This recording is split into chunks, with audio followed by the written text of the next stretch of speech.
Dining table ಮೇಲೆ ಕುಳಿತಿದ್ದಾಗ ಅಪ್ಪ ಒಮ್ಮೆ ನನ್ನ ಕಣ್ಣಲ್ಲಿ ಕಣ್ಣಿಟ್ಟು ಮುಖದಲ್ಲಿ ಯಾವುದೇ ಸಂಕೋಚವಿಲ್ಲದೆ ನೇರವಾಗಿ ಹೇಳಿದರು, ನಿನ್ನ ತಮ್ಮ ಎಲ್ಲದಕ್ಕೂ ಅರ್ಹನಾಗಿದ್ದಾನೆ.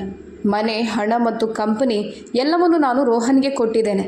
ಆ ಕ್ಷಣದಲ್ಲಿ ಅವರಿಗೆ ನಾನು ಈ ಬಿಸ್ನೆಸ್ಗಾಗಿ ನನ್ನ 15 ವರ್ಷಗಳನ್ನು ಮುಡಿಪಾಗಿಟ್ಟಿದ್ದು ನೆನಪೇ ಇರಲಿಲ್ವೇನೋ. ಅರೆಜೀವವಾಗಿದ್ದ ಮೆಹ್ರಾ ಕನ್ಸ್ಟ್ರಕ್ಷನ್ನ ಒಂದೊಂದೇ ಪ್ರಾಜೆಕ್ಟ್ಗಳನ್ನು ಎಳೆತಂದು ಅದಕ್ಕೆ ಮರುಜೀವ ನೀಡಿದ್ದು ನಾನೇ ಅಲ್ವಾ. ಅಂದು ರಾತ್ರಿ ನಾನು ಮನೆಯಿಂದ ಹೊರ ಬಂದಾಗ ನನ್ನ ಬಳಿ ಇದ್ದದ್ದು ನನ್ನ ಹಳೆಯ ಕಾರು ಮತ್ತು ನನ್ನ ಗೌರವ ಮಾತ್ರ.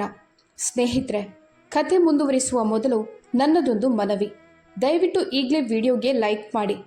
2 ವರ್ಷಗಳ ಕಾಲ ನಾನು ಅವರ ಜೊತೆ ಒಂದು ಪದವನ್ನು ಮಾತನಾಡಲಿಲ್ಲ. ಆದರೆ ಇಂದು ಬೆಳಗ್ಗೆ ಇದ್ದಕ್ಕಿದ್ದಂತೆ ಫೋನ್ ವೈಬ್ರೇಟ್ ಆಯಿತು. ಸ್ಕ್ರೀನ್ ಮೇಲೆ ಅಮ್ಮನ ಮೆಸೇಜ್ ಇತ್ತು, ಮನೆಯ ಲೋನ್ ಕಟ್ಟಬೇಕು, ಮಾತನಾಡ್ಬೋದಾ? ಒಂದು ಕ್ಷಣ ನನಗೆ ನಗು ಬಂದಿತ್ತು. ದೆಹಲಿಯಲ್ಲಿದ್ದ ನಮ್ಮ ಹಳೆಯ ಮನೆ ಅಜ್ಜ ಕಟ್ಟಿಸಿದ್ದು, ಅದು ವರ್ಷಗಳ ಹಿಂದೆಯೇ ಸಾಲ ಮುಕ್ತವಾಗಿತ್ತು. ಅದರ ಮೇಲೆ ಈಗ ಲೋನ್. ಆದರೆ 2ನೇ ಮೆಸೇಜ್ ಬರುತ್ತಿದ್ದಂತೆ ಆ ನಗು ಗಂಟಲಲ್ಲೇ ಸಿಲುಕಿಕೊಂಡಿತು. ಅವರು ಏನನ್ನ ಮುಚ್ಚಿಡುತ್ತಿದ್ದರೋ, ಯಾರಿಗೆ ಹೆದರುತ್ತಿದ್ದರೋ ಆ ಸಮಸ್ಯೆಯ ಮೇಲೆ ದಪ್ಪ ಅಕ್ಷರಗಳಲ್ಲಿ ನನ್ನ ಹೆಸರೇ ಬರೆಯಲ್ಪಟ್ಟಿತ್ತು. ನನ್ನ ಹೆಸರು ಶ್ರೇಯಾ ಮೆಹ್ರಾ. ನಿಷ್ಠೆ ಮತ್ತು ಕಠಿಣ ಪರಿಶ್ರಮದಿಂದ ಫ್ಯಾಮಿಲಿ ಬಿಸ್ನೆಸ್ ಮಾತ್ರವಲ್ಲದೆ ನಾವು ಸಾಮಾನ್ಯವೆಂದು ಹೇಳಿ ಒತ್ತಿಟ್ಟ ಗಾಯಗಳನ್ನು ಗುಣಪಡಿಸಬಹುದು ಎಂದು ನಂಬಿಯೇ ನಾನು ಜೀವನದ ಬಹುಪಾಲು ಸಮಯವನ್ನು ಕಳೆದಿದ್ದೆ. ನಾನು ದೆಹಲಿಯ ಹೊರವಲಯದ ಒಂದು ಶಾಂತ ಬಡಾವಣೆಯಲ್ಲಿ ಬೆಳೆದವಳು. ಅಲ್ಲಿ ನಮ್ಮ 2 ಅಂತಸ್ತಿನ ಮನೆ ಇತ್ತು. ಅಜ್ಜಿಯ ಸಣ್ಣ ಗ್ಯಾರೇಜ್, ರಿಪೇರಿ ಅಂಗಡಿ ಒಂದು ಗೌರವಾನ್ವಿತ ಕನ್ಸ್ಟ್ರಕ್ಷನ್ ಕಂಪನಿಯಾಗಿ ಬದಲಾದಾಗ ಅಜ್ಜ ಆ ಮನೆಯನ್ನು ಕಟ್ಟಿಸಿದ್ದರು. ಹೊರಗಿನವರು ನಮ್ಮನ್ನು ನೋಡಿ, ವಾ, ಎಂಥ ಕುಟುಂಬ, ಕಷ್ಟಪಟ್ಟು ಮೇಲೆ ಬಂದ ಕುಟುಂಬ, ತಮ್ಮ ಸ್ವಂತ ಶಕ್ತಿಯಿಂದ ಎಲ್ಲವನ್ನೂ ಕಟ್ಟಿದ್ದಾರೆ ಎನ್ನುತ್ತಿದ್ದರು. ಆದರೆ ಆ ಗೋಡೆಗಳ ಒಳಗೆ ಎಲ್ಲವೂ ಕೇವಲ ಒಂದು ಸತ್ಯದ ಸುತ್ತಲೇ ಸುತ್ತುತ್ತಿತ್ತು. ರೋಹನ್ ಸಣ್ಣ ಮಗ, ಮನೆಯ ಏಕೈಕ ಗಂಡು ಮಗು. ಅವನೇ ನಿಜವಾದ ವಾರಸುದಾರ. ಈ ವಿಷಯ ನನಗೆ ಫೇವರಿಟಿಸಮ್ ಎಂಬ ಪದವನ್ನು ಸರಿಯಾಗಿ ಉಚ್ಚರಿಸಲು ಬರದಿದ್ದ ಕಾಲದಲ್ಲೇ ಅರ್ಥವಾಗಿ ಹೋಗಿತ್ತು. ನನಗೆ 12 ವರ್ಷ ವಯಸ್ಸಾಗಿದ್ದಾಗ ರೋಹನ್ನ 5ನೇ ಹುಟ್ಟುಹಬ್ಬಕ್ಕಾಗಿ ಅಪ್ಪ ಕಂಪನಿಯ ಕಾರ್ಮಿಕರನ್ನು ಬಳಸಿ ಅವನಿಗಾಗಿ ಒಂದು ಮಿನಿ ಫ್ಲ್ಯಾಟ್ ನಿರ್ಮಿಸಿಕೊಟ್ಟರು. ಮರದಿಂದ ಮಾಡಿದ ಸಂಪೂರ್ಣ custom play house, painting, slide ಎಲ್ಲವೂ ಅದರಲ್ಲಿತ್ತು. ಆದರೆ ಅದೇ ವರ್ಷ ನನ್ನ ಹುಟ್ಟುಹಬ್ಬಕ್ಕೆ ನನಗೆ ಸಿಕ್ಕಿದ್ದು ಕೇವಲ ಒಂದು ಪುಸ್ತಕದ ಅಂಗಡಿಯ ಗಿಫ್ಟ್ ವೋಚರ್ ಮತ್ತು ಜನರಲ್ ಸ್ಟೋರ್ನ ಕೇಕ್ ಮಾತ್ರ. ಯಾರೂ ಏನನ್ನೂ ಹೇಳಿಲ್ಲ. ಆದರೆ ಆತನೇ ಹೆಚ್ಚು ಮುಖ್ಯ ಎಂಬುದು ಗಾಳಿಯಲ್ಲಿ ಸ್ಪಷ್ಟವಾಗಿ ಬರೆಯಲ್ಪಟ್ಟಿತ್ತು. ನಾನು ಅಮ್ಮನನ್ನು ಕೇಳಿದ್ದೆ, ನನಗೆ ಎಂದಿಗೂ ಇಂಥ ಉಡುಗೊರೆ ಯಾಕೆ ಸಿಗೋದಿಲ್ಲ ಎಂದು. ಅದಕ್ಕೆ ಅಮ್ಮ ಮಂದಹಾಸ ಬೀರುತ್ತಾ ಇಷ್ಟೇ ಹೇಳಿದರು, ಅಪ್ಪ ಸ್ವಲ್ಪ ಸಂಪ್ರದಾಯವಾದಿ ಮಗಳೇ, ಮಗನಿಗೆ ಜವಾಬ್ದಾರಿ ನೀಡಬೇಕಾಗುತ್ತದೆ. ಹಾಗಾಗಿ ಅವನ ಮೇಲೆ ಹೆಚ್ಚು ಹೂಡಿಕೆ ಮಾಡ್ತಾರೆ. ಅವರ ಪಾಲಿಗೆ ಅದು ಕೇವಲ ಸಂಪ್ರದಾಯದ ಮೌಲ್ಯಗಳಾಗಿದ್ದವು. ಆದರೆ ನನಗೆ ಅದು ನಿಧಾನವಾಗಿ ಆಳವಾಗುತ್ತಿದ್ದ ಗಾಯವಾಗಿತ್ತು. ಈ ಸಾಂಪ್ರದಾಯಿಕ ಚಿಂತನೆ ನನ್ನ ಶಾಲಾ ಕಾಲೇಜು ದಿನಗಳಿಂದ ಹಿಡಿದು ಫ್ಯಾಮಿಲಿ ಬಿಸ್ನೆಸ್ನವರೆಗೂ ಮುಂದುವರಿಯಿತು. ರೋಹನ್ ಹೇಗೋ ಮಾಡಿ ಕ್ಲಾಸ್ ಪಾಸ್ ಮಾಡ್ತಿದ್ದ. ಒಮ್ಮೆ ಈ ಕೋರ್ಸ್ ಎಂದರೆ ಮತ್ತೊಮ್ಮೆ ಇನ್ನೊಂದು. ಆದರೆ ನಾನು ರಾತ್ರಿ ಪೂರ್ತಿ ಓದುತ್ತಿದ್ದೆ, ಸೈನ್ಸ್ ಪ್ರಾಜೆಕ್ಟ್ ಮಾಡ್ತಿದ್ದೆ. ನಂತರ ಕಾಲೇಜಿನಲ್ಲಿ ಸಿವಿಲ್ ಇಂಜಿನಿಯರಿಂಗ್ ಮತ್ತು MBA ಎರಡನ್ನೂ ಒಟ್ಟಿಗೆ ಪೂರ್ಣಗೊಳಿಸಿದೆ. ಒಂದು ದಿನ ಅಪ್ಪನ ಕಂಪನಿಯಲ್ಲಿ ಗಟ್ಟಿಯಾಗಿ ನಿಲ್ಲಬಲ್ಲೆ ಎಂಬ ನಂಬಿಕೆಯಿಂದ ಪ್ರತಿಯೊಂದು ಲೀಡರ್ಶಿಪ್ ಕ್ಲಬ್ ಸೇರಿಕೊಂಡೆ. ಕಾಲೇಜು ಮುಗಿಯುತ್ತಿದ್ದಂತೆಯೇ ನಾನು ಮೆಹ್ರಾ ಕನ್ಸ್ಟ್ರಕ್ಷನ್ಗೆ ಫುಲ್ ಟೈಮ್ ಉದ್ಯೋಗಿಯಾಗಿ ಸೇರಿಕೊಂಡೆ. ಅಪ್ಪ ಈಗಲಾದರೂ ನಿಜವಾಗಿ ಕೆಲಸ ಮಾಡುತ್ತಿರುವವರು ಯಾರು ಅಂತ ಗಮನಿಸುತ್ತಾರೆ ಎಂದು ನನಗನ್ನಿಸಿತ್ತು. ನಾನು ಎಲ್ಲರಿಗಿಂತ ಮೊದಲು ಆಫೀಸ್ಗೆ ಬರ್ತಿದ್ದೆ ಮತ್ತು ಎಲ್ಲರಿಗಿಂತ ಕೊನೆಯಲ್ಲಿ ಹೋಗ್ತಿದ್ದೆ. ಸೈಟ್ ವಿಸಿಟ್, ಪ್ರಾಜೆಕ್ಟ್ ಕೋಆರ್ಡಿನೇಷನ್, ಕಾಂಟ್ರಾಕ್ಟರ್ಗಳ ಜೊತೆ ಮೀಟಿಂಗ್, ಹೀಗೆ ಪ್ರತಿಯೊಂದು ವಿಭಾಗದಲ್ಲೂ ಕೆಲಸ ಮಾಡಿದೆ. ಅಲ್ಲಿನ ಪ್ರತಿಯೊಬ್ಬ ಫೋರ್ಮನ್, ಸಪ್ಲೈಯರ್ ಮತ್ತು ಅಕೌಂಟ್ಸ್ ಆಂಟಿಯರ ಹೆಸರು ನನಗೆ ನೆನಪಿತ್ತು. ಇನ್ನೊಂದೆಡೆ ರೋಹನ್, ಅವನಿಗೆ ಮೊದಲ ದಿನದಿಂದಲೇ ಹವಾನಿಯಂತ್ರಿತ ಕ್ಯಾಬಿನ್ ಡೈರೆಕ್ಟರ್ ಎಂಬ ಬಿರುದು ಮತ್ತು ಕಂಪನಿಯ ಕಾರು ಸಿಕ್ಕಿತ್ತು. ಸೈಟ್ ಹೆಲ್ಮೆಟ್ ಎಲ್ಲಿದೆ ಎಂದು ಕೂಡ ಅವನಿಗೆ ತಿಳಿದಿರಲಿಲ್ಲ. ಆದರೂ ನನ್ನ ಪರಿಶ್ರಮದ ಫಲಿತಾಂಶವೇ ಮಾತನಾಡುತ್ತದೆ ಎಂಬ ಭರವಸೆ ನನಗಿತ್ತು. ಒಮ್ಮೆ ದೊಡ್ಡ ಸರ್ಕಾರಿ ಆಸ್ಪತ್ರೆಯ ಪ್ರಾಜೆಕ್ಟ್ ನಿಗದಿತ ಸಮಯಕ್ಕಿಂತ ಬಹಳ ಹಿಂದೆ ಬಿದ್ದಿತ್ತು. ಕ್ಲೈಂಟ್ ಕಟ್ಟುನಿಟ್ಟಾದ ಗಡುವು ನೀಡಿದ್ದರು. ಇಂತಹ ಪರಿಸ್ಥಿತಿಯಲ್ಲಿ ರೋಹನ್ ಕೆಲಸ ನಿಭಾಯಿಸುವ ನೆಪದಲ್ಲಿ 3 ವಾರಗಳ ಕಾಲ ಗೋವಾ ಟ್ರಿಪ್ಗೆ ತೆರಳಿದ. ನಾನು ಖುದ್ದಾಗಿ ಸೈಟ್ಗೆ ಹೋಗಿ ಜವಾಬ್ದಾರಿ ವಹಿಸಿಕೊಂಡೆ. ಸತತ 6 ವಾರಗಳ ಕಾಲ ದಿನಕ್ಕೆ 14 ಗಂಟೆಗಳ ಕಾಲ ಕೆಲಸ ಮಾಡಿದೆ. ತಂಡಗಳ ಶಿಫ್ಟ್ ಬದಲಿಸಿದೆ. ಹೊಸ ಸಪ್ಲೈಯರ್ಗಳ ಜೊತೆ ದರ ಮಾತುಕತೆ ನಡೆಸಿದೆ. ಡಿಸೈನ್ ಟೀಮ್ ಮತ್ತು ಸೈಟ್ ಇಂಜಿನಿಯರ್ಗಳ ನಡುವೆ ಪ್ರತಿದಿನ ರಾತ್ರಿ ಮೀಟಿಂಗ್ ಮಾಡಿದೆ. ಕೊನೆಗೂ ನಾವು ಪ್ರಾಜೆಕ್ಟನ್ನು 2 ದಿನ ಮುಂಚಿತವಾಗಿಯೇ ಪೂರ್ಣಗೊಳಿಸಿದೆವು. ಸೈಟ್ ಹಸ್ತಾಂತರಿಸುವ ದಿನ ಕ್ಲೈಂಟ್ ನನ್ನ ಕೈ ಹಿಡಿದು ಹೇಳಿದರು, ಮೇಡಮ್, ನೀವಿಲ್ಲದಿದ್ದರೆ ಈ ಕೆಲಸ ಎಂದಿಗೂ ಸಮಯಕ್ಕೆ ಸರಿಯಾಗಿ ಆಗುತ್ತಿರಲಿಲ್ಲ. ಅಪ್ಪ ಪಕ್ಕದಲ್ಲೇ ನಿಂತಿದ್ದರು. ಬಹುಶಃ ಈಗಲಾದರೂ ಅವರು ನನ್ನನ್ನು ಗುರುತಿಸುತ್ತಾರೆಂದು ನನ್ನ ಮನಸ್ಸು ಒಳಗಿನಿಂದ ಸಂಭ್ರಮಿಸಿತ್ತು. ಆದರೆ ಅಪ್ಪ ಕೇವಲ ಮುಗುಳ್ನಕ್ಕೂ ಮೆಹ್ರಾ ಮನೆಯ ಹುಡುಗರಿಗೆ ಕೆಲಸ ಪೂರೈಸಲು ಗೊತ್ತು ಎಂದು ಹೇಳಿದರು. ಅವರ ಬಾಯಿಂದ ಬಂದ ಹುಡುಗರು ಎಂಬ ಪದ ನನ್ನ ಎದೆಗೆ ಚುಚ್ಚಿದಂತಾಯಿತು. ನನ್ನ ಇಷ್ಟೂ ದಿನದ ಕಠಿಣ ಪರಿಶ್ರಮ ಯಾವುದೋ ಒಂದು ರೀತಿಯಲ್ಲಿ ರೋಹನ್ ಖಾತೆಗೆ ಸೇರಿದಂತಾಯಿತು. ಆದರೂ ನಾನು ಮೌನಕ್ಕೆ ಶರಣಾದೆ. ಆದರೆ ಅತಿ ದೊಡ್ಡ ಆಘಾತ ಕಾದಿದ್ದು ಆ ಒಂದು ರಾತ್ರಿ. ಎಲ್ಲವೂ ಮುರಿದು ಬಿದ್ದ ಕ್ಷಣವದು. ಒಂದು ದಿನ ಅಮ್ಮ ಹೇಳಿದರು, ಸಂಜೆ ಬೇಗ ಮನೆಗೆ ಬಾ, ಅಪ್ಪ ಎಲ್ಲರಿಗೂ ಒಂದು ಘೋಷಣೆ ಮಾಡಬೇಕು ಅಂತ ಕರೆದಿದ್ದಾರೆ. ಅಪ್ಪನಿಗೆ ಇಷ್ಟವಾದ ಸ್ಕಾಚ್ ಬಾಟಲಿಯನ್ನು ಹಿಡಿದು ನಾನು ಮನೆಗೆ ಬಂದೆ.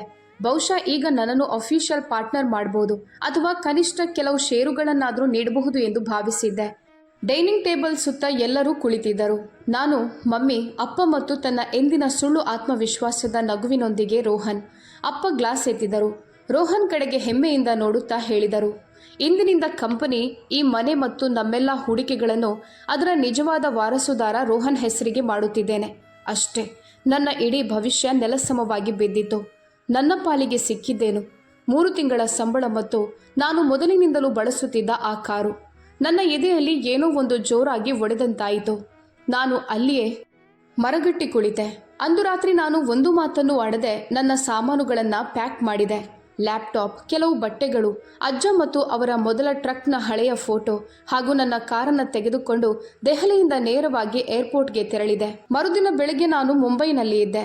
ಹೊಸ ನಗರ, ಬಾಡಿಗೆಯ ಒಂದು ಸಣ್ಣ ಫ್ಲ್ಯಾಟ್ ಮತ್ತು ನನಗೆ ನಾನು ಮಾಡಿಕೊಂಡ ಒಂದು ಪ್ರಮಾಣ, ನಾನು ಓಡಿ ಹೋಗುತ್ತಿಲ್ಲ, ನನ್ನನ್ನು ನಾನು ಮರುನಿರ್ಮಾಣ ಮಾಡಿಕೊಳ್ಳುತ್ತಿದ್ದೇನೆ. ಮುಂಬೈ ನನ್ನನ್ನು ಹೂವಿನಿಂದ ಬರಮಾಡಿಕೊಳ್ಳಲಿಲ್ಲ, ಆದರೆ ಪ್ರಾಮಾಣಿಕವಾಗಿ ಸ್ವಾಗತಿಸಿತು. ಇಲ್ಲಿ ಯಾರಿಗೂ ನನ್ನ ಸರ್ನೇಮ್ ತಿಳಿದಿರಲಿಲ್ಲ. ಯಾರೂ ನನ್ನ ತಂದೆಯ ಹೆಸರಿನಿಂದ ಪ್ರಭಾವಿತರಾಗುತ್ತಿರಲಿಲ್ಲ ಅಥವಾ ಯಾರೂ ಹಾಗೆ ಹೇಳುತ್ತಿರಲಿಲ್ಲ. ಅರೆ, ಇವರು ಮೆಹ್ರಾ ಅವರ ಮಗಳು ಅಂತ ಯಾರೂ ಹೇಳುತ್ತಿರಲಿಲ್ಲ. ಆಗ ನನ್ನ ಕೈಯಲ್ಲಿದ್ದದ್ದು ಕೇವಲ ನನ್ನ ಕೆಲಸ ಮತ್ತು ತಲೆಯಲ್ಲಿ ನನ್ನ ಬುದ್ಧಿ ಮಾತ್ರ. ನಾನೊಂದು ಸಣ್ಣ ಕನ್ಸ್ಟ್ರಕ್ಷನ್ ಕನ್ಸಲ್ಟೆನ್ಸಿ ಆರಂಭಿಸಿದೆ. ಫೋನ್ ಮೂಲಕ ಡೆವಲಪರ್ಗಳಿಗೆ ಕೋಲ್ಡ್ ಕಾಲ್ ಮಾಡ್ತಿದ್ದೆ. ಸರ್, ನಾನು ಪ್ರಾಜೆಕ್ಟ್ ಪ್ಲಾನಿಂಗ್ ಮತ್ತು ರಿಸ್ಕ್ ಮ್ಯಾನೇಜ್ಮೆಂಟ್ನಲ್ಲಿ ಸಹಾಯ ಮಾಡಬಲ್ಲೆ. ಅನೇಕರು ಫೋನ್ ಕಟ್ ಮಾಡುತ್ತಿದ್ದರು. ಕೆಲವರು ಮೇಲ್ ಕಳುಹಿಸಿ ಅಂತ ಹೇಳ್ತಿದ್ರು. ಆದರೆ ಯಾರಿಂದಲೂ ಉತ್ತರ ಬರುತ್ತಿರಲಿಲ್ಲ. ನಾನು ಸಾಲವಾಗಿ ಪಡೆದ ಸೇಫ್ಟಿ ಶೂಗಳನ್ನು ಧರಿಸಿ ಸೈಟ್ ವಿಸಿಟ್ ಮಾಡ್ತಿದ್ದೆ. ಸಂಜೆ ಮನೆಗೆ ಬಂದು ಪ್ರಪೋಸಲ್ಗಳನ್ನು ಮತ್ತೆ ಬರೆಯುತ್ತಿದ್ದೆ. ನಿಧಾನವಾಗಿ 2-3 ಅವಕಾಶ ನೀಡಿದರು. ಒಬ್ಬ ಮಧ್ಯಮ ಮಟ್ಟದ ಡೆವಲಪರ್ ನನಗೆ ಹಳ್ಳ ಹಿಡಿದಿದ್ದ ನವೀಕರಣದ ಜವಾಬ್ದಾರಿಯನ್ನು ನೀಡಿದರು. ನಾನು ಸಮಯ ಮತ್ತು ಬಜೆಟ್ ಎರಡನ್ನೂ ಹಳಿಗೆ ತಂದೆ. ನಂತರ ಅವರೇ ನನ್ನನ್ನು ಮತ್ತೊಬ್ಬ ಕ್ಲೈಂಟ್ಗೆ ಶಿಫಾರಸು ಮಾಡಿದರು. 1 ವರ್ಷದ ಒಳಗಾಗಿ ನಾನು 2 ಪಾರ್ಟ್ ಟೈಮ್ ಅಸಿಸ್ಟೆಂಟ್ಗಳನ್ನು ನೇಮಿಸಿಕೊಂಡೆ. ಅವರಿಬ್ಬರು ಮಹಿಳೆಯರಾಗಿದ್ದರು. ತಮ್ಮ ಹಳೆಯ ಆಫೀಸ್ಗಳಲ್ಲಿ ಕಡೆಗಣಿಸಲ್ಪಟ್ಟವರು ಮತ್ತು ಈಗ ತಮ್ಮನ್ನು ತಾವು ಸಾಬೀತುಪಡಿಸಲು ಹಂಬಲಿಸುತ್ತಿದ್ದವರು. ಮೊದಲ ಬಾರಿಗೆ ನನಗೆ ಯಾರೂ ನನ್ನ ಸರ್ನೇಮ್ನಿಂದಲ್ಲ, ನನ್ನ ಕೆಲಸದಿಂದ ನನ್ನನ್ನು ಗುರುತಿಸುತ್ತಿದ್ದಾರೆ ಎಂಬ ಭಾವನೆ ಮೂಡಿತು. ನಂತರ ದೆಹಲಿಯಿಂದ ಇಮೇಲ್ಗಳು ಬರಲಾರಂಭಿಸಿದವು. ಮೊದಲ ಮೇಲ್ ನಮ್ಮ ಹಳೆಯ ನೆರೆಯವರಾದ ಶರ್ಮಾ ಆಂಟಿಯವರಿಂದ ಬಂದಿತ್ತು. ಅವರು ಬರೆದಿದ್ದರು, ಮಗಳೇ, ನಿನ್ನ ಹಳೆಯ ಮನೆ ಈಗ ಚೆನ್ನಾಗಿ ಕಾಡುತ್ತಿಲ್ಲ. ಹುಲ್ಲು ಬೆಳೆದು ನಿಂತಿದೆ, ಪೇಂಟ್ ಕಿತ್ತು ಹೋಗ್ತಿದೆ ಮತ್ತು ಮೆಹ್ರಾ ಕನ್ಸ್ಟ್ರಕ್ಷನ್ ಟ್ರಕ್ಗಳು ಈಗ ಹೆಚ್ಚಾಗಿ ಕಾಣಿಸ್ತಿಲ್ಲ. ನಿಮ್ಮಪ್ಪ ಕ್ಲಬ್ ಮೆಂಬರ್ಶಿಪ್ ಕೂಡ ನವೀಕರಿಸಿಲ್ಲ. ಏನೂ ತೊಂದರೆ ಇರುವಂತಿದೆ. ನಾನು ಆ ಮೇಲ್ ಓದಿದೆ ಮತ್ತು ಯಾವುದೇ ಪ್ರತಿಕ್ರಿಯೆ ನೀಡದೆ ಕ್ಲೋಸ್ ಮಾಡಿದೆ. 1 ತಿಂಗಳ ನಂತರ ಮಾರ್ಟಿನ್ ಎಂಬುವರ ಮೇಲ್ ಬಂತು. ಅವರು ವರ್ಷಗಳಿಂದ ಅಪ್ಪನ ಜೊತೆ ಹೆಡ್ ಎಸ್ಟಿಮೇಟರ್ ಆಗಿದ್ದರು. ಶ್ರೇಯಾ, ಇಂದು ನಾನು ಕಂಪನಿ ಬಿಟ್ಟೆ. ರೋಹನ್ 2 ಹಳೆಯ ಸೀನಿಯರ್ ಸ್ಟಾಫ್ಗಳನ್ನು ಕೆಲಸದಿಂದ ತೆಗೆದುಹಾಕಿದ. ಅವರು ತುಂಬ ಕಾಸ್ಟ್ಲಿ ಅಂತ ಹೇಳಿದ. ಪರಿಸ್ಥಿತಿ ಸರಿಯಿಲ್ಲ ಎನ್ನಿಸ್ತಿದೆ. ನಿನಗೆ ಮೊದಲೇ ತಿಳಿಸಿಬಿಡೋಣ ಎಂದು ಬರೆದೆ. ನಾನು ಆ ಮೇಲ್ ಕೂಡ ಡಿಲೀಟ್ ಮಾಡಿದೆ. ಆದರೆ ಮನಸ್ಸಿನ ಒಂದು ಮೂಲೆಯಲ್ಲಿ ನೋವು ಚಿವುಟಿದಂತಾಯಿತು. ನಂತರ ಒಬ್ಬ ಪ್ರಾಜೆಕ್ಟರ್ ಮ್ಯಾನೇಜರ್ ಕಾಂಟ್ರಾಕ್ಟ್ಗಳು ರದ್ದಾಗುತ್ತಿವೆ ಎಂದು ಬರೆದರು. ಒಬ್ಬ ಸಬ್ ಕಾಂಟ್ರಾಕ್ಟರ್ ಪೇಮೆಂಟ್ ಲೇಟ್ ಆಗ್ತಿದೆ ಅಂತ ತಿಳಿಸಿದರು. ಒಬ್ಬ ಡೆವಲಪರ್ ಇದೇ ರೀತಿ ಕ್ವಾಲಿಟಿ ಮುಂದುವರೆದ್ರೆ ಕಂಪನಿಯನ್ನು ದೊಡ್ಡ ಸೈಟ್ನಿಂದ ಹೊರಹಾಕಬೇಕಾಗುತ್ತದೆ ಅಂತ ಎಚ್ಚರಿಸಿದರು. ಪ್ರತಿಯೊಂದು ಮೇಲ್ ನನ್ನ ಅಜ್ಜ ಕಟ್ಟಿದ ಕಂಪನಿಯ ಚಿತ್ರಣ ಹರಿದು ಹೋಗುತ್ತಿರುವುದನ್ನು ತೋರಿಸ್ತಿತ್ತು. ಆದರೆ ನನ್ನ ಪಾಲಿಗೆ ಇದೆಲ್ಲವೂ ಈಗ ನನ್ನ ಜವಾಬ್ದಾರಿಯಾಗಿರಲಿಲ್ಲ. ಇದು ನಾನು ನಂದಿಸಬೇಕಾದ ಬೆಂಕಿಯಲ್ಲ ಎಂದು ನನಗೆ ನಾನೇ ಸಮಾಧಾನಪಡಿಸಿಕೊಂಡೆ. ನಂತರ ಒಂದು ರಾತ್ರಿ ನನ್ನ ಫೋನ್ಗೆ ಅನೋನ್ ನಂಬರ್ನಿಂದ ವಾಟ್ಸಪ್ ಮೆಸೇಜ್ ಬಂತು. ಅದರಲ್ಲಿ 2 ಹಳೆಯ ಉದ್ಯೋಗಿಗಳ ಚಾಟ್ನ ಬ್ಲರ್ ಆದ ಸ್ಕ್ರೀನ್ಶಾಟ್ ಇತ್ತು. ಅವರಿಗೆ ಸ್ಯಾಲರಿ ನೀಡಿಲ್ಲ ಎಂಬ ಬಗ್ಗೆ ಮತ್ತು ಕಂಪನಿ ಇನ್ನು ಕೆಲವೇ ವಾರಗಳಲ್ಲಿ ಮುಚ್ಚಿ ಹೋಗಬಹುದು ಎಂಬ ಬಗ್ಗೆ ಚರ್ಚೆಯಾಗುತ್ತಿತ್ತು. ಕೆಳಗೆ ಕೇವಲ ಒಂದು ಸಾಲು ಬರೆಯಲಾಗಿತ್ತು: ನೀವು ನಿಮ್ಮ ಅಮ್ಮ ಅಪ್ಪನಿಗೆ ಫೋನ್ ಮಾಡಬೇಕು. ನಾನು ಫೋನ್ ಟೇಬಲ್ ಮೇಲೆ ಇಟ್ಟೆ. ಆಫೀಸ್ ಕಿಟಕಿಯಿಂದ ಮುಂಬೈನ ಬೆಳಕು ಗಾಜಿನ ಮೇಲೆ ಹೊಳೆಯುತ್ತಿತ್ತು. ಅದೇ ಕ್ಷಣದಲ್ಲಿ ಮೊದಲ ಬಾರಿಗೆ ನನ್ನ ಮನಸ್ಸಿನಲ್ಲಿ ಒಂದು ವಿಚಿತ್ರ ಭಾವನೆ ಮೂಡಿತು. ಕೇವಲ ನೋವಲ್ಲ, ಒಂದು ರೀತಿಯ ಲೇವರೇಜ್. ಯಾರು ನನ್ನನ್ನು ಸಮರ್ಥಳು ಅಂತ ಭಾವಿಸದೆ ಕೇವಲ ಮಗಳು ಅಂತ ಹೊರಹಾಕಿದ್ದರೋ ಈಗ ಬಹುಶಃ ಅವರಿಗೆ ನನ್ನ ಅವಶ್ಯಕತೆ ಇತ್ತು. ಬ್ರೇಕಿಂಗ್ ಪಾಯಿಂಟ್ ಯಾವುದೇ ದೊಡ್ಡ ಸದ್ದಿನೊಂದಿಗೆ ಬರಲಿಲ್ಲ. ಅತ್ಯಂತ ಶಾಂತವಾಗಿ ಒಂದು ಮಂಗಳವಾರ ಬೆಳಗ್ಗೆ ಬಂತು. ನಾನು ನನ್ನ ಕ್ಲೈಂಟ್ಗಾಗಿ ಮೆಟೀರಿಯಲ್ ಶೆಡ್ಯೂಲ್ ಚೆಕ್ ಮಾಡ್ತಿದ್ದಾಗ ಫೋನ್ ಒಮ್ಮೆ ವೈಬ್ರೇಟ್ ಆಯಿತು. ನಂತರ ನೋಡೋಣ ಎಂದುಕೊಂಡೆ. ಆದರೆ ಪ್ರಿವ್ಯೂ ಲೈನ್ ನನ್ನನ್ನು ಅಲ್ಲೇ ತಡೆದು ನಿಲ್ಲಿಸಿತು. ಮನೆಯ ಲೋನ್ ಕಟ್ಟಬೇಕು, ಮಾತನಾಡಬಹುದಾ? ಮೆಸೇಜ್ ಅಮ್ಮನಿಂದ ಬಂದಿತ್ತು. ಸುಮಾರು 2 ವರ್ಷಗಳಿಂದ ನಮ್ಮ ನಡುವೆ ಕೇವಲ ಫಾರ್ಮಲ್ ಮಾತುಕತೆ ನಡೆಯುತ್ತಿತ್ತು. ಹ್ಯಾಪಿ ಬರ್ತ್ಡೇ ಮಗಳೇ, ದುರ್ಗಾ ಪೂಜೆಯ ಶುಭಾಶಯಗಳು. ನನ್ನ ಹಕ್ಕನ್ನು ನನ್ನ ಎದುರೇ ಇನ್ನೊಬ್ಬನ ಹೆಸರಿಗೆ ಬರೆದ ಆ ರಾತ್ರಿಯ ಬಗ್ಗೆ ಅವರೆಂದಿಗೂ ಪ್ರಸ್ತಾಪಿಸಿರಲಿಲ್ಲ. ಆದರೆ ಈಗ ಇದ್ದಕ್ಕಿದ್ದಂತೆ ಮನೆಯ ಲೋನ್ ಬಗ್ಗೆ ಮಾತನಾಡ್ತಿದ್ರು. ಆ ಮನೆ ನಾನು ದೆಹಲಿಯಿಂದ ಬಂದಾಗ ಸಂಪೂರ್ಣವಾಗಿ ಸಾಲ ಮುಕ್ತವಾಗಿತ್ತು. ನನ್ನೊಳಗೆ ನಿಧಾನವಾಗಿ ಸಿಟ್ಟು ಏರಲಾರಂಭಿಸಿತು. ನಾನು ಟ್ಯಾಬ್ಲೆಟ್ ಪಕ್ಕಕ್ಕಿಟ್ಟೆ. ಮೆಸೇಜ್ ಅನ್ನು ಮತ್ತೆ ಓದಿದೆ. ಯಾವುದೇ ಸಾರಿ ಇರಲಿಲ್ಲ, ನಾವು ತಪ್ಪು ಮಾಡಿದೆವು ಎಂಬ ಮಾತು ಇರಲಿಲ್ಲ. ನೇರವಾಗಿ ಒಂದು ಸಮಸ್ಯೆ ಮತ್ತು ನಾನು ಮತ್ತೆ ಉಚಿತವಾಗಿ ಪರಿಹಾರ ಕೊಡುತ್ತೇನೆ ಎಂಬ ನಿರೀಕ್ಷೆ ಇತ್ತು. ನಾನು ಹೆಚ್ಚು ಯೋಚಿಸದೆ ರಿಪ್ಲೈ ಟೈಪ್ ಮಾಡಿದೆ: ನಿಮ್ಮ ನಿಜವಾದ ವಾರಸುದಾರನನ್ನ ಕೇಳಿ ಅಮ್ಮ, ಮತ್ತು ಸೆಂಡ್ ಬಟನ್ ಒತ್ತಿಯೇ ಬಿಟ್ಟೆ. ಜೀವನದಲ್ಲಿ ಮೊದಲ ಬಾರಿಗೆ ನಾನು ಸತ್ಯವನ್ನ ಯಾವುದೇ ಮುಚ್ಚುಮರೆಯಿಲ್ಲದೆ ನೇರವಾಗಿ ಕಳುಹಿಸಿದ್ದೆ. ತಕ್ಷಣವೇ ಟೈಪಿಂಗ್ ಮಾಡುತ್ತಿರುವ 3 ಚುಕ್ಕೆಗಳು ಕಾಣಿಸಿಕೊಂಡವು. ಶ್ರೇಯಾ, ಪ್ಲೀಸ್ ಹೀಗೆ ಮಾಡಬೇಡ, ನಾವು ಸಂಕಷ್ಟದಲ್ಲಿದ್ದೇವೆ. ನಿನ್ನ ಅಪ್ಪ ಒಪ್ಪುತ್ತಿಲ್ಲ, ಆದರೆ ಕಂಪನಿ. ನಾನು ಫೋನ್ ಸೈಲೆಂಟ್ ಮಾಡಿದೆ. ಇಡೀ ದಿನ ಕೆಲಸದಲ್ಲಿ ಮನಸ್ಸು ಕೂರಲಿಲ್ಲ. ಮನಸ್ಸು ಪದೇ ಪದೇ ಅದೇ ವಿಚಾರಕ್ಕೆ ಮರಳುತ್ತಿತ್ತು. ಮನೆಯ ಮೇಲೆ ಲೋನ್ ಎಂದರೆ ಅದು ಹತಾಶೆಯ ಪರಮಾವಧಿ. ಇದರರ್ಥ ಅವರಿಗೆ ನನ್ನ ಗೌರವಕ್ಕಿಂತಲೂ ಹೆಚ್ಚಾಗಿ ಪ್ರಿಯವಾಗಿದ್ದ ಆ ಒಂದು ವಸ್ತುವನ್ನು ಸಹ ಅವರು ಅಡವಿಟ್ಟಿದ್ದಾರೆ ಎಂದೇ ಅರ್ಥ. ಮತ್ತು ತಾವು ಸ್ವತಃ ಹೊರಹಾಕಿದ್ದ ಮಗಳಿಗೆ ಅವರು ಮೆಸೇಜ್ ಮಾಡುತ್ತಿದ್ದಾರೆ ಎಂದರೆ ಪರಿಸ್ಥಿತಿ ನಿಜಕ್ಕೂ ತುಂಬಾ ಹದಗೆಟ್ಟಿದೆ ಎಂದೇ ಅರ್ಥ. ಸಂಜೆ ಸುಮಾರು 6 ಗಂಟೆಗೆ ನಾನು ಆಫೀಸ್ನಿಂದ ಹೊರಡಬೇಕೆಂದಿದ್ದಾಗ ಮತ್ತೊಂದು ನೋಟಿಫಿಕೇಶನ್ ಬಂತು. ಈ ಬಾರಿ ಅಪ್ಪನ ಹೆಸರು ಸ್ಕ್ರೀನ್ ಮೇಲೆ ಇತ್ತು.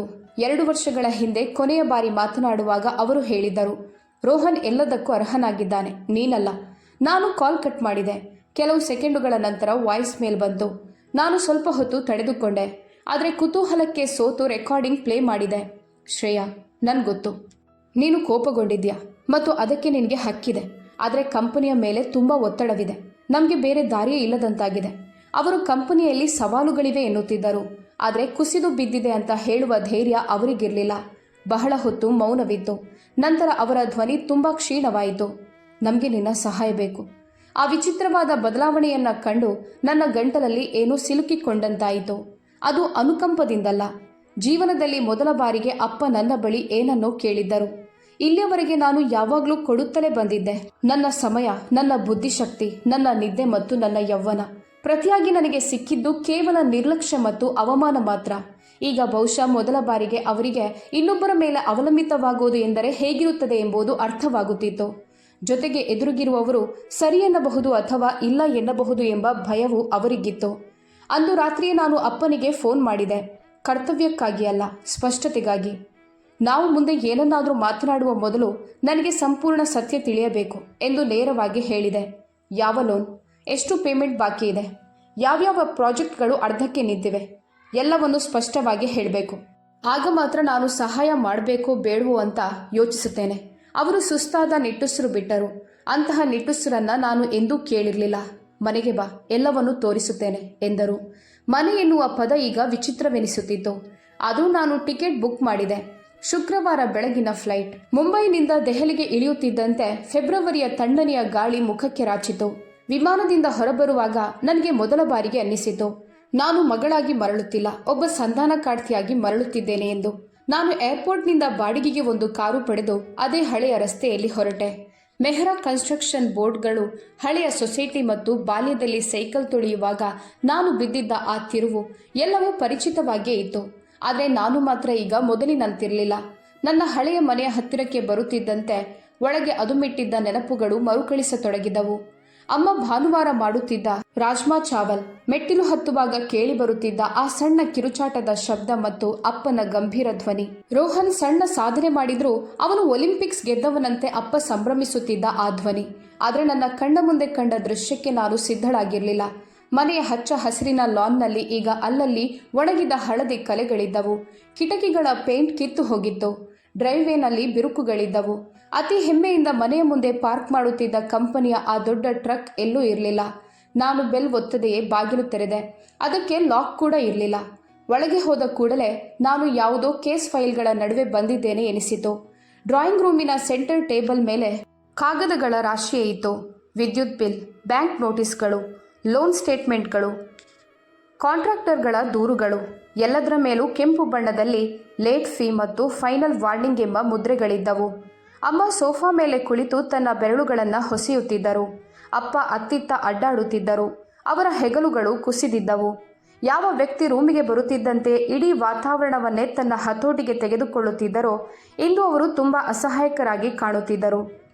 ರೋಹನ್ ಒಂದು ಕಡೆ ಆರಾಮ ಕುರ್ಚಿಯಲ್ಲಿ ಕುಳಿತು ಮೊಬೈಲ್ ಸ್ಕ್ರೋಲ್ ಮಾಡ್ತಿದ್ದ. ಅವನಿಗೆ ಇಲ್ಲಿರುವುದು ಯಾವುದೋ ಬೋರಿಂಗ್ ಮೀಟಿಂಗ್ನಲ್ಲಿ ಕುಳಿತಂತೆ ಇತ್ತು. ಅವನ ಮುಖ ಗೋವಾದ ಬಿಸಿಲಿಗೆ ಟ್ಯಾನ್ ಆಗಿತ್ತು. ಅಮ್ಮ ಎದ್ದು ನಿಂತರು. ಶ್ರೇಯ ಮಗಳೇ, ನೋಡು ಇಲ್ಲಿ. ನಾನು ಶಾಂತವಾಗಿ ಆದರೆ ಕಠಿಣ ಧ್ವನಿಯಲ್ಲಿ ಅಮ್ಮನ ಮಾತನ್ನು ತಡೆದೆ. ಅಪ್ಪನ ನಡಿಗೆ ನಿಂತಿತು. ಬಂದಿದ್ದಕ್ಕೆ ಧನ್ಯವಾದಗಳು ಎಂದರು ಅವರು. ಪರಿಸ್ಥಿತಿ ಅಂದುಕೊಂಡಿದ್ದಕ್ಕಿಂತ ಹೆಚ್ಚು ಹದಗೆಟ್ಟಿದೆ. ನಾನು ನೇರವಾಗಿ ಟೇಬಲ್ ಹತ್ತಿರ ಹೋಗಿ ಬ್ಯಾಗ್ ಕೆಳಗಿಟ್ಟು ಕಾಗದಗಳನ್ನು ತೆಗೆದು ನೋಡಲಾರಂಭಿಸಿದೆ. ಆ ಅಂಕಿಅಂಶಗಳು ಎಷ್ಟು ಭೀಕರವಾಗಿದ್ದವೆಂದರೆ ಒಂದು ಕ್ಷಣ ಉಸಿರು ನಿಂತಂತಾಯಿತು.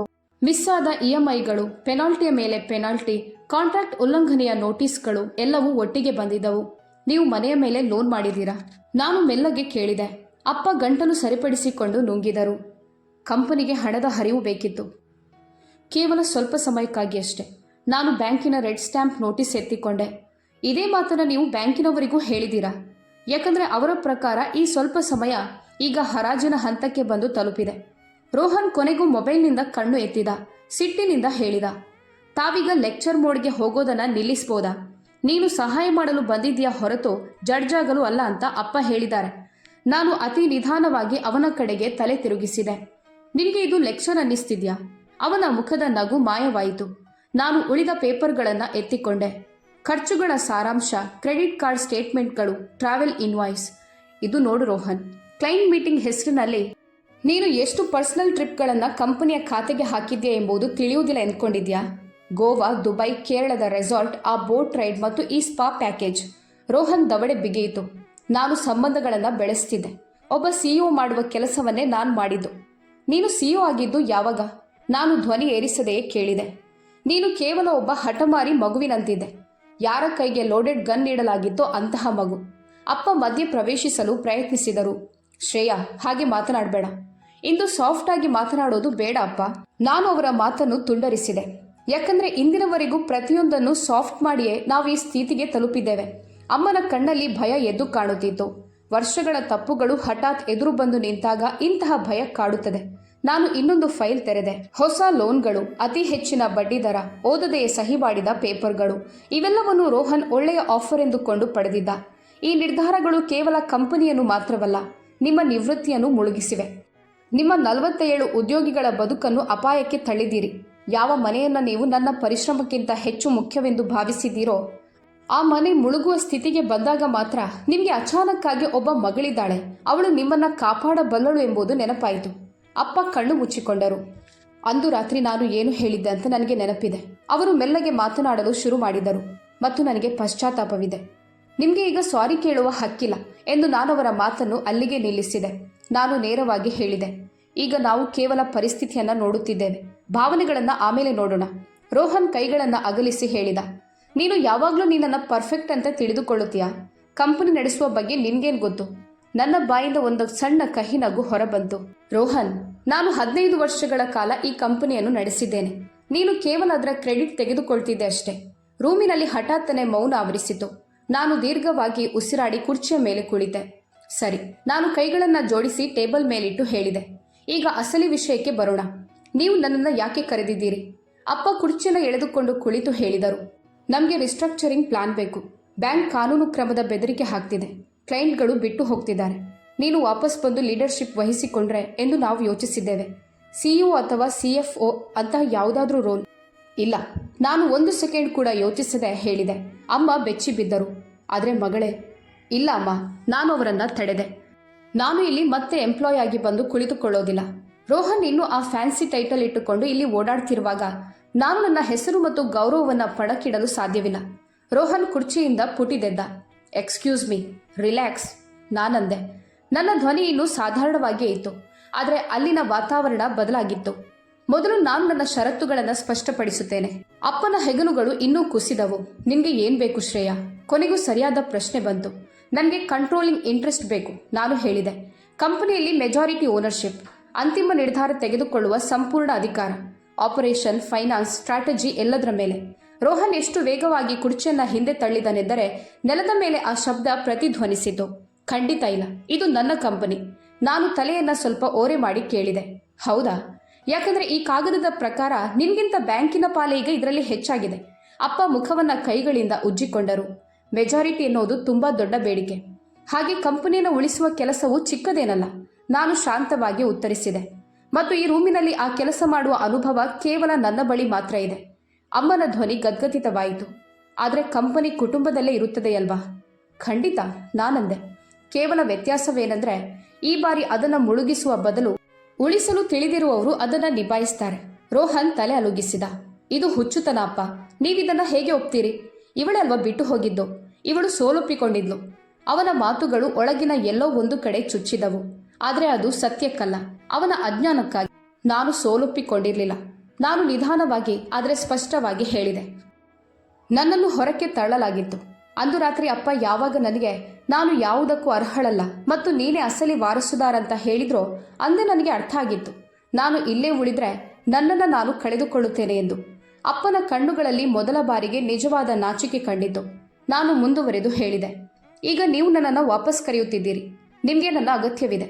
ಆದರೆ ನಿಮಗೆ ನನ್ನ ಬುದ್ಧಿ, ನನ್ನ ಪರಿಶ್ರಮ ಮತ್ತು ನನ್ನ ಪ್ರಾಮಾಣಿಕತೆ ಬೇಕೆಂದ್ರೆ ಅದಕ್ಕೆ ಬೆಲೆ ತೆರಬೇಕಾಗುತ್ತದೆ ಮತ್ತು ಆ ಬೆಲೆಯು ಸ್ಪಷ್ಟವಾದ ಷರತ್ತುಗಳ ಮೇಲೆ ಇರುತ್ತದೆ. ಅಪ್ಪ ಸುಸ್ತಾದ ಧ್ವನಿಯಲ್ಲಿ ಕೇಳಿದರು. ಯಾವ ಷರತ್ತುಗಳು? ನಾನು ಬೆರಳುಗಳನ್ನು ಎಣಿಸುತ್ತಾ ಹೇಳಿದೆ. ಮೊದಲನೆಯದು, ಮೆಜಾರಿಟಿ ಓನರ್ಶಿಪ್ ನನ್ನ ಹೆಸರಿಗೆ ಬರಬೇಕು. ಎರಡನೆಯದು, ರೋಹನ್ಗೆ ಯಾವುದೇ ರೀತಿಯ ಆರ್ಥಿಕ ಅಥವಾ ಕಾರ್ಯಾಚರಣೆಯ ಅಧಿಕಾರ ಇರೋದಿಲ್ಲ. ಮೂರನೆಯದು, ಲೀಡರ್ಶಿಪ್ ತಂಡವನ್ನು ನಾನೇ ಆಯ್ಕೆ ಮಾಡುತ್ತೇನೆ. ನಾಲ್ಕನೆಯದು, ಸಂಪೂರ್ಣ ಪಾರದರ್ಶಕತೆ ಇರಬೇಕು. ಪ್ರತಿ ಪಾವತಿ, ಪ್ರತಿ ಬಿಲ್, ಪ್ರತಿ ಕಾಂಟ್ರಾಕ್ಟ್ ಎಲ್ಲವೂ ನನ್ನ ಮುಂದೆ ಸ್ಪಷ್ಟವಾಗಿರಬೇಕು. ಐದನೆಯದು, ನೀವಿಬ್ಬರು ಭಾವನಾತ್ಮಕ ಬ್ಲ್ಯಾಕ್ಮೇಲ್ ಮೂಲಕ ಹಸ್ತಕ್ಷೇಪ ಮಾಡಬಾರ್ದು. ಒಮ್ಮೆ ನಿರ್ಧಾರವಾದ ಮೇಲೆ ಅದರಿಂದ ಹಿಂದೆ ಸರಿಯುವಂತಿಲ್ಲ. ರೋಹನ್ ಸಿಟ್ಟಿನಿಂದ ಸಿಡಿದು ಬಿದ್ದ. ನೀನು ಎಲ್ಲವನ್ನೂ ನಾಶಪಡಿಸ್ತೀಯಾ? ಇಲ್ಲ, ನಾನವನ ಕಣ್ಣಲ್ಲಿ ಕಣ್ಣಿಟ್ಟು ಹೇಳಿದೆ. ನೀನು ಯಾವತ್ತೂ ಮಾಡಬೇಕೆಂದು ಅನಿಸದ ಆ ಕೆಲಸವನ್ನ ಮಾಡಿ ನಾನಿದನ್ನು ಉಳಿಸಲು ಪ್ರಯತ್ನಿಸ್ತಿದ್ದೇನೆ. ಅಮ್ಮ ಬಾಯಿಯ ಮೇಲೆ ಕೈ ಇಟ್ಟುಕೊಂಡರು. ಅಪ್ಪ ಸುಮ್ಮನೆ ಟೇಬಲ್ ಕಡೆ ನೋಡುತ್ತಾ ಕುಳಿತರು. ರೋಹನ್ ರೂಮಿನಲ್ಲಿ ಅತ್ತಿತ್ತ ಕಾಲು ಬಡಿಯುತ್ತಾ ಅಡ್ಡಾಡತೊಡಗಿದ. ಯಾವುದೋ ಮೂಲೆಯಲ್ಲಿ ಸಿಕ್ಕಿ ಹಾಕಿಕೊಂಡವನಂತೆ ಅವನು ಕಾಡುತ್ತಿದ್ದ. ಕೊನೆಗೂ ಅಪ್ಪ ಅತಿ ಕ್ಷೀಣ ಧ್ವನಿಯಲ್ಲಿ ಕೇಳಿದರು, ಒಂದು ವೇಳೆ ನಾವು ಇಲ್ಲ ಅಂತ ಹೇಳಿದ್ರೆ? ಹಾಗಾದ್ರೆ ನೀವು ಮನೆಯನ್ನು ಕಳೆದುಕೊಳ್ಳುತ್ತೀರಿ, ಕಂಪನಿಯನ್ನು ಕಳೆದುಕೊಳ್ಳುತ್ತೀರಿ ಮತ್ತು ನಿಮ್ಮ ಹೆಸರಿನ ಮೇಲೆ ನಂಬಿಕೆ ಇಟ್ಟಿರುವ ಆ 47 ಕುಟುಂಬಗಳ ಗೌರವವನ್ನು ಕಳೆದುಕೊಳ್ಳುತ್ತೀರಿ. ನಾನು ಶಾಂತವಾಗಿ ಹೇಳಿದೆ. ಮತ್ತು ನಾನು 2ನೇ ಬಾರಿ ಹಿಂದೆ ತಿರುಗಿ ನೋಡದೆ ಇಲ್ಲಿಂದ ಹೊರಟು ಹೋಗುತ್ತೇನೆ. ಈ ಬಾರಿ ಶಾಶ್ವತವಾಗಿ. ಒಂದು ದೀರ್ಘವಾದ ನಡುಕ ಹುಟ್ಟಿಸುವ ಮೌನ ಅಲ್ಲಿ ಆವರಿಸಿತು. ನಂತರ ಅಪ್ಪ ನಿಧಾನವಾಗಿ ಪೆನ್ ಎತ್ತಿಕೊಂಡರು. ಅಮ್ಮ ಕಣ್ಣು ಮುಚ್ಚಿಕೊಂಡರು. ಸಮಾಧಾನ ಮತ್ತು ಪಶ್ಚಾತ್ತಾಪದ ನಡುವೆ ಎಲ್ಲೋ ಸಿಲುಕಿಕೊಂಡವರಂತೆ ಅವರು ಕಂಡರು. ರೋಹನ್ ನನ್ನನ್ನು ನೋಡಿದ. ಅವನ ಕಣ್ಣಲ್ಲಿ ದ್ವೇಷವೂ ಇತ್ತು ಮತ್ತು ಭಯವೂ ಇತ್ತು. ಅಪ್ಪ ಸಹಿ ಮಾಡಿದರು. ನಂತರ ಅಮ್ಮ ನಡುಗುವ ಕೈಗಳಿಂದ ಸಹಿ ಮಾಡಿದರು. ಪೆನ್ ರೋಹನ್ ಮುಂದೆ ಬಂದಾಗ ಅವನು ಕೆಲವು ಸೆಕೆಂಡುಗಳ ಕಾಲ ತಡೆದು, ದಿಸ್ ಇಸ್ ನಾಟ್ ಫೇರ್ ಎಂದನು. ನಾನು ನೇರವಾಗಿ ಉತ್ತರಿಸಿದೆ, ಕಳೆದ 15 ವರ್ಷಗಳೂ ಸಹ ಫೇರ್ ಆಗಿರಲಿಲ್ಲ. ಕೊನೆಗೂ ಅವನು ಸಹಿ ಮಾಡಿದ. ಕೇವಲ ಒಂದು ತೆಳುವಾದ ಶಾಯಿಯ ಗೆರೆಯಿಂದ ವರ್ಷಗಳಿಂದ ನನ್ನಿಂದ ಕಸಿದುಕೊಳ್ಳಲಾಗಿದ್ದ ಅಧಿಕಾರ ಮತ್ತೆ ನನ್ನ ಕೈ ಸೇರಿತು. ಆದರೆ ಸಹಿ ಮಾಡೋದು ಅತ್ಯಂತ ಸುಲಭದ ಕೆಲಸವಾಗಿತ್ತು. ಈಗ ನಾನು ನನ್ನನ್ನೇ ಮುರಿದು ಹಾಕಿದ್ದ ಆ ಕಂಪನಿಯನ್ನು ಉಳಿಸಬೇಕಿತ್ತು. ಕಂಪನಿಯನ್ನು ಉಳಿಸುವುದು ಯಾವುದೂ ಸಿನಿಮಾದಂತೆ ಗ್ಲಾಮರಸ್ ಆಗಿರಲಿಲ್ಲ. ಅದು ಪ್ರತಿದಿನ ಬೆಳಗ್ಗೆ ಧೂಳು ತುಂಬಿದ ಸೈಟ್ಗಳಿಗೆ ಹೋಗೋದಾಗಿತ್ತು. ಅಲ್ಲಿನ ಕಾರ್ಮಿಕರು ನನ್ನನ್ನು ಸಂಶಯ ಮತ್ತು ಭರವಸೆ ಎರಡೂ ದೃಷ್ಟಿಯಿಂದ ನೋಡುತ್ತಿದ್ದರು. ಈ ಮೇಡಮ್ ನಿಜವಾಗಿಯೂ ಏನನ್ನಾದರೂ ಬದಲಾಯಿಸಲು ಸಾಧ್ಯವೇ ಎಂದು. ಅದು ರಾತ್ರಿ ಇಡೀ ಆಫೀಸ್ನಲ್ಲಿ ಕುಳಿತು ಸಿಸ್ಟಮ್ ಅನ್ನು ಮರುನಿರ್ಮಾಣ ಮಾಡುವುದಾಗಿತ್ತು. ಯಾವ ಕೆಲಸ ಯಾರ ಜವಾಬ್ದಾರಿ, ಯಾವ ದಿನ ಯಾವ ಮೆಟೀರಿಯಲ್ ಸೈಟ್ಗೆ ತಲುಪಬೇಕು, ಲಿಖಿತ ಒಪ್ಪಂದವಿಲ್ಲದೆ 1 ರೂಪಾಯಿಯನ್ನು ಯಾವುದಕ್ಕೂ ಖರ್ಚು ಮಾಡಬಾರ್ದು ಎಂಬ ನಿಯಮಗಳನ್ನು ಜಾರಿಗೆ ತಂದೆ. ನಾನು ಹಳೆಯ ಕೆಲಸದ ಪದ್ಧತಿಗಳನ್ನು ಮತ್ತೆ ತಂದೆ. ಪಾರದರ್ಶಕ ಬಜೆಟ್, ವಾಸ್ತವಿಕ ಗಡುವು ಮತ್ತು ಕಾಂಟ್ರಾಕ್ಟ್ನ ಸಣ್ಣ ಅಕ್ಷರಗಳನ್ನು ನಿರ್ಲಕ್ಷಿಸದಿರೋದು, ಕ್ವಾಲಿಟಿ ಚೆಕ್ ಇರಲಿ ಬಿಡಿ ಎಂದು ಹೇಳಿ ಯಾವುದನ್ನು ಸ್ಕಿಪ್ ಮಾಡಲಿಲ್ಲ. ಎಲ್ಲಕ್ಕಿಂತ ಮೊದಲು ನಾನು ಮಾರ್ಟಿನ್ ಅವರಿಗೆ ಫೋನ್ ಮಾಡಿದೆ. ನೀವು ವಾಪಸ್ ಬಂದರೆ ಈ ಬಾರಿ ನಿಮಗೆ ಸತ್ಯದ ಪರವಾಗಿ ನಿಲ್ಲುವ ಬಾಸ್ ಸಿಗ್ತಾರೆ. ಹೆಸರಿಗಾಗಿ ಅಲ್ಲ, ಕೆಲಸಕ್ಕಾಗಿ. ಅವರು ಮುಂದಿನ ವಾರವೇ ಆಫೀಸ್ಗೆ ಮರಳಿದರು. ಅವರ ಮುಖದ ಕಠಿಣತೆ ಈಗ ಮೃದುವಾಗಿತ್ತು. 2 ದಿನಗಳ ನಂತರ ಡೋಲೋರೆಸ್ ಆಂಟಿ ಕೂಡ ಮರಳಿ ಬಂದರು. ಯಾವ ಅಕೌಂಟ್ ಸೀನಿಯರ್ ಅನ್ನ ದುಬಾರಿ ಅಂತ ಹೇಳಿ ಕೆಲಸದಿಂದ ತೆಗೆಯಲಾಗಿತ್ತೋ ಅವರೇ ಬಂದರು. ಗೇಟ್ ಹತ್ತಿರ ಬರುತ್ತಿದ್ದಂತೆ ಅವರು ನನ್ನನ್ನು ತಬ್ಬಿಕೊಂಡರು. ಎಷ್ಟೋ ವರ್ಷಗಳ ಸುಸ್ತು ಆ ಒಂದು ಅಪ್ಪಣೆಯಲ್ಲಿ ಕಳೆದು ಹೋದಂತಾಯಿತು. ನಾವೆಲ್ಲರೂ ಸೇರಿ ಕಂಪನಿಯನ್ನ ಒಳಗಿನಿಂದ ಮತ್ತೆ ಕಟ್ಟಿದೆವು. ರೋಹನ್ಗೆ ನಾನು ಸ್ಪಷ್ಟವಾಗಿ ಹೇಳಿದೆ, ನೀನು ಕೇವಲ ಕ್ಲೈಂಟ್ ರಿಲೇಷನ್ ಮಾತ್ರ ನೋಡಿಕೊಳ್ಬೇಕು. ಯಾವುದೇ ಕಂಪನಿ ಕಾರ್ಡ್ ಬಳಸುವಂತಿಲ್ಲ, ಯಾವುದೇ ಲೋನ್ ಪೇಪರ್ ಮೇಲೆ ನಿನ್ನ ಸಹಿ ನಡೆಯುವುದಿಲ್ಲ ಮತ್ತು ಯಾವುದೇ ಖರ್ಚಿನ ಅಪ್ರೂವಲ್ ನಿನ್ನ ಕೈಯಲ್ಲಿರೋದಿಲ್ಲ. ಕೆಲಸ ಮಾಡಬೇಕಂದ್ರೆ ಕೇವಲ ಫೇಸ್ ವ್ಯಾಲ್ಯೂ ಮೇಲೆ ಕ್ಲೈಂಟ್ಸ್ ಜೊತೆ ಮಾತನಾಡುವಷ್ಟೇ. ಕೆಲವು ದಿನ ಅವನು ಮುಖ ಉಬ್ಬಿಸಿಕೊಂಡು ಓಡಾಡಿದ. ಕೆಲವು ದಿನ ನಿಜವಾಗಿಯೂ ಕಷ್ಟಪಟ್ಟು ಕೆಲಸ ಮಾಡಲು ಪ್ರಯತ್ನಿಸಿದ. 2 ತರಹದ ದಿನಗಳನ್ನು ನಾನು ಕೇವಲ ಒಂದು ಗದ್ದಲದಂತೆ ನೋಡಿದೆ. ಆದರೆ ಅದರ ಮೇಲೆ ನನ್ನ ಪ್ರತಿಕ್ರಿಯೆಯನ್ನು ಹತೋಟಿಯಲ್ಲಿಟ್ಟುಕೊಳ್ಳುವ ಶಕ್ತಿ ನನಗಿದೆ. 4 ತಿಂಗಳಲ್ಲಿ ನಾವು ಕಂಪನಿಯ ನಷ್ಟದ ಹರಿವನ್ನು ತಡೆದೆವು. 6 ತಿಂಗಳಲ್ಲಿ ನಾವು ಬ್ರೇಕ್ ಈವನ್ ಹಂತಕ್ಕೆ ಬಂದೆವು. ನಷ್ಟವೂ ಇಲ್ಲ, ದೊಡ್ಡ ಲಾಭವೂ ಇಲ್ಲ. ಆದರೆ ಕನಿಷ್ಠ ಕಂಪನಿ ಮುಳುಗುತ್ತಿರಲಿಲ್ಲ.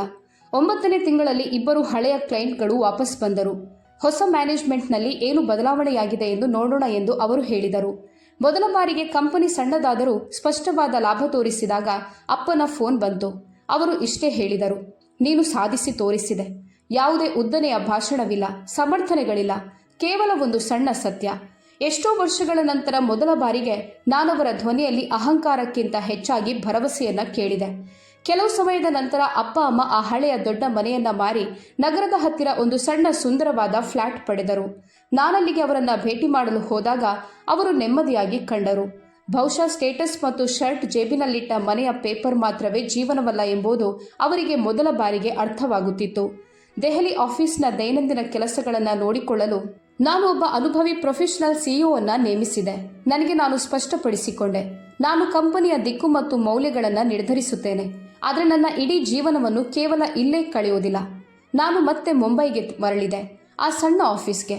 ಅದೀಗ ನನಗೆ ಅಡಗುತಾಣವಲ್ಲ, ಬದಲಾಗಿ ನಾನು ಆಯ್ದುಕೊಂಡ ಒಂದು ಹೊಸ ಆರಂಭದಂತೆ ಕಾಣುತ್ತಿತ್ತು. ಒಂದು ಸಂಜೆ ನಾನು ನನ್ನ ಮುಂಬೈ ಆಫೀಸ್ನ ಕಿಟಕಿಯಿಂದ ಸ್ಕೈಲೈನ್ ನೋಡ್ತಿದ್ದೆ. ಇದೇ ನಗರ ನನ್ನನ್ನು ಮೊದಲು ಬೀಳಿಸಿತು, ನಂತರ ಎದ್ದು ನಿಲ್ಲುವಂತೆ ಮಾಡಿತ್ತು. ಫೋನ್ನಲ್ಲಿ ಅಮ್ಮನ ಮೆಸೇಜ್ ಬಂತು. ನಮ್ಮ ಪರಂಪರೆಯನ್ನು ಉಳಿಸಿದ್ದಕ್ಕೆ ಧನ್ಯವಾದಗಳು ಮಗಳೇ. ನಾನು ನಿಧಾನವಾಗಿ ರಿಪ್ಲೈ ಟೈಪ್ ಮಾಡಿದೆ. ಇದು ಪರಂಪರೆಗಾಗಿ ಅಲ್ಲ ಅಮ್ಮ, ಇದು ಸರಿಯಾದ ಕೆಲಸವನ್ನ ಮಾಡೋದಕ್ಕಾಗಿ ಅಷ್ಟೇ. ಕೊನೆಗೆ ಮೆಹ್ರಾ ಕನ್ಸ್ಟ್ರಕ್ಷನ್ ಅನ್ನು ಉಳಿಸಿಕೊಳ್ಳುವುದು ಜನ ಅಂದುಕೊಂಡಷ್ಟು ದೊಡ್ಡ ಗೆಲುವೇನೂ ಆಗಿರಲಿಲ್ಲ. ಅಸಲಿ ಗೆಲುವು ಏನಂದ್ರೆ, ಆ ಕಥೆಯಲ್ಲಿ ನನ್ನ ಹಕ್ಕನ್ನು ನಾನು ಮರಳಿ ಪಡೆಯಲು ಸಾಧ್ಯವಾಗಿದ್ದು. ಯಾವ ಕಥೆಯು ನನ್ನನ್ನು ಕೇವಲ ಸೈಡ್ ರೋಲ್ಗೆ ತಳ್ಳಿ ಒಬ್ಬ ತಂಗಿ ಅಥವಾ ಮಗಳ ಪಾತ್ರಕ್ಕೆ ಮಾತ್ರ ಸೀಮಿತಗೊಳಿಸಲು ಬಯಸಿತೋ ಅಂತಹ ಕಥೆಯಲ್ಲಿ ನಾನು ಗೆದ್ದಿದ್ದೆ. ನಾನು ಅವರ ಅನುಮೋದನೆ ಪಡೆಯಲು ಮರಳಿ ಬಂದಿರಲಿಲ್ಲ ಅಥವಾ ಅವರಿಂದ ಕ್ಷಮೆಯನ್ನ ನಿರೀಕ್ಷಿಸಿ ಬಂದಿರಲಿಲ್ಲ. ನಾನು ಮರಳಿದ್ದು ಯಾಕಂದ್ರೆ ಒಬ್ಬ ಮಗನ ಅಹಂಕಾರಕ್ಕಿಂತ ಆ 47 ಕುಟುಂಬಗಳ ಬದುಕು ನನಗೆ ಮುಖ್ಯವಾಗಿತ್ತು. ಮತ್ತು ಬಹುಶಃ ಮೊದಲ ಬಾರಿಗೆ ನನ್ನ ತಂದೆ ತಾಯಿಗೂ ಸಹ ಪರಂಪರೆ ಮತ್ತು ಪ್ರಾಮಾಣಿಕತೆಯ ನಡುವಿನ ವ್ಯತ್ಯಾಸ ಅರ್ಥವಾಗಿತ್ತು. ಒಂದು ವೇಳೆ ನೀವು ಕೂಡ ನಿಮ್ಮದೇ ಮನೆಯಲ್ಲಿ ನಿಮ್ಮದೇ ಕುಟುಂಬದ ನಡುವೆ ನಿಮ್ಮ ಪರಿಶ್ರಮ ಮತ್ತು ಗೌರವಕ್ಕಾಗಿ ಹೋರಾಡುತ್ತಿದ್ದರೆ ನೆನಪಿಡಿ, ನೀವು ಒಬ್ಬಂಟಿಯಲ್ಲ. ನಮ್ಮಲ್ಲಿ ಅನೇಕರು ಮೊದಲು ಹೊರಕ್ಕೆ ತಳ್ಳಲ್ಪಟ್ಟಾಗಲೇ ಗಟ್ಟಿಯಾಗಿ ನಿಲ್ಲುವುದನ್ನು ಕಲಿಯುತ್ತೇವೆ. ನಿಮ್ಮ ಕಥೆಯನ್ನು ಕಾಮೆಂಟ್ನಲ್ಲಿ ಖಂಡಿತ ಬರೆಯಿರಿ. ನೀವು ಯಾವ ನಗರದಿಂದ ಇದನ್ನು ಕೇಳುತ್ತಿದ್ದೀರಿ ಎಂಬುದನ್ನು ತಿಳಿಸಿ. ಈ ಕಥೆ ನಿಮ್ಮ ಹೃದಯಕ್ಕೆ ಎಲ್ಲಾದರೂ ಸ್ಪರ್ಶಿಸಿದರೆ ಚಾನಲ್ ಅನ್ನು ಸಬ್ಸ್ಕ್ರೈಬ್ ಮಾಡ್ಕೊಳ್ಳಿ. ಇದರಿಂದ ಮುಂದಿನ ಬಾರಿ ಇನ್ನೊಬ್ಬರ ಸತ್ಯದ ಕಥೆ ಬಂದಾಗ ನೀವದನ್ನು ಮಿಸ್ ಮಾಡಿಕೊಳ್ಳೋದಿಲ್ಲ. ಕಥೆಯನ್ನು ಪೂರ್ತಿಯಾಗಿ ಕೇಳಿದ್ದಕ್ಕಾಗಿ ತುಂಬ ಹೃದಯದ ಧನ್ಯವಾದಗಳು.